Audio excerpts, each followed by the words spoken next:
ताजमहल कला का वो खूबसूरत उदाहरण है जिसे 17वीं शताब्दी के मुगल सम्राट ने अपनी सबसे चहेती बेगम मुमताज़ महल की याद में बनवाया था। आपको बता दें कि जनवरी 1632 में ताजमहल का निर्माण कार्य शुरू हुआ और वर्ष 1653 में यह पूरी तरह से बनकर तैयार हो गया। कहा जाता है कि ताजमहल बनाने में शाहजहां ने उस वक्त के 400 करोड़ रुपए खर्च कर दिए थे, जिसमें उस समय का शाही खजाना भी खाली हो गया था। वही इस खूबसूरत इमारत को बनाने में 20,000 मजदूरों ने 21 साल तक दिन रात काम किया। कई पुरातत्व विशेषज्ञों ने ताजमहल पर काफ़ी शोध भी किया है और उनका मानना है कि ताजमहल जितना ऊंचा है, धरती के अंदर भी उतनी ही गहराई तक बनाया गया है।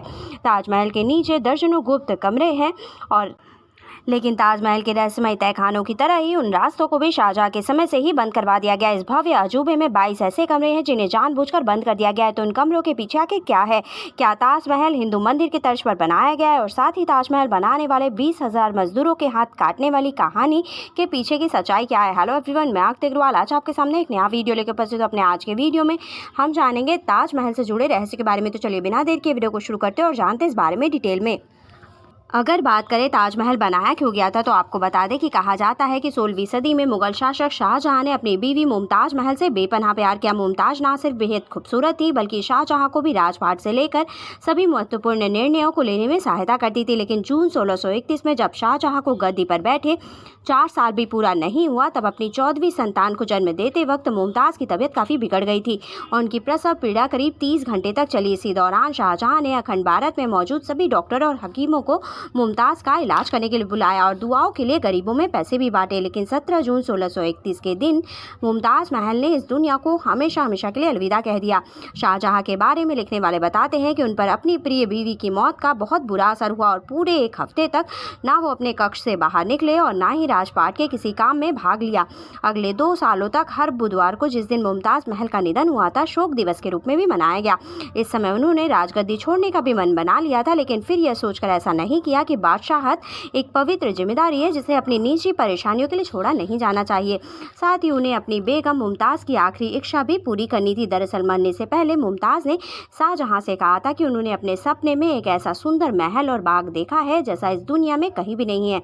मेरी आपसे गुजारिश है कि आप मेरी याद में वैसा ही एक मकबरा बनवाएं, जिसके लिए शाहजहां ऐसी जमीन तलाशने लगे जो आगरा शहर से दूर एक शांत इलाके में हो। साथ ही ये जमीन यमुना नदी के पास हो ताकि इसके आसपास के बगीचों में सिंचाई के लिए पानी की कभी भी कमी ना हो और ये ताजमहल इतना बड़ा हो कि वो शाहजहां के आगरे के किले से दिखाई दे सके।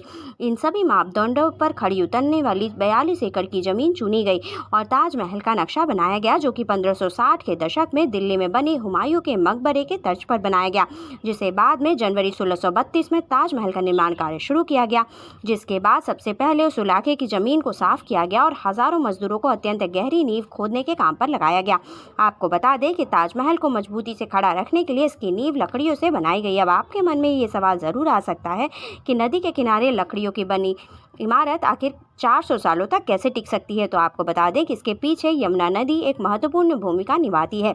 दरअसल ताजमहल की नींव में इस्तेमाल की गई लकड़ियां एबोनी यानी आबनूस नाम के खास तरीके के पेड़ की हैं।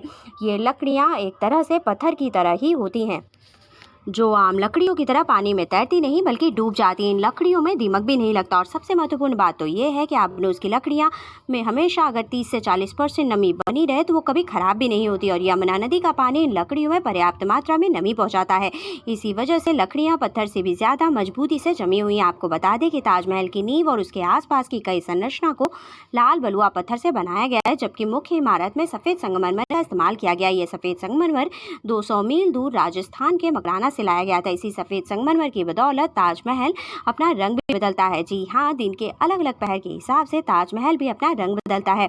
सुबह देखने पर ताजमहल गुलाबी, तो शाम को दूधिया सफेद और चांदनी रात में सुनहरा दिखाई देता है।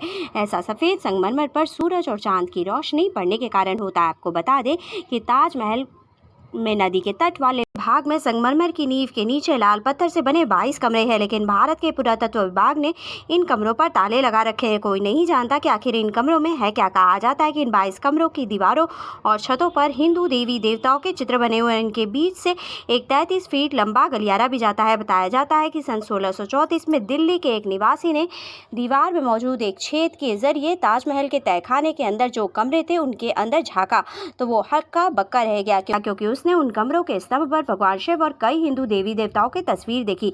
साथ ही उस कमरे में बने विशाल रोशनदान भी देखे जो उस वक्त बड़े हिंदू मंदिरों में बनाए जाते थे। यह देखने वाले आदमी के मुताबिक उन रोशनदानों को संगमरमर के पत्थर से ढका गया है, जिसे देखकर लगता है कि किसी ने वहां हिंदू मंदिर को छुपाने का प्रयास किया है। वहां स्थानीय लोगों का यह भी मानना है कि ताजमहल पहले भगवान शिव का भव्य मंदिर हुआ करता था, जो तेजो महाल के नाम से प्रसिद्ध था। इस मंदिर को समुद्रगुप्त ने बनवाया था, लेकिन फिर मुगलों ने भारत पर कब्जा कर लिया और करीब 36,000 हिंदू मंदिर तबाह कर दिए और कुछ मंदिरों में थोड़े फेरबदल करके उन्हें अपने धार्मिक स्थलों में भी परिवर्तित कर दिया।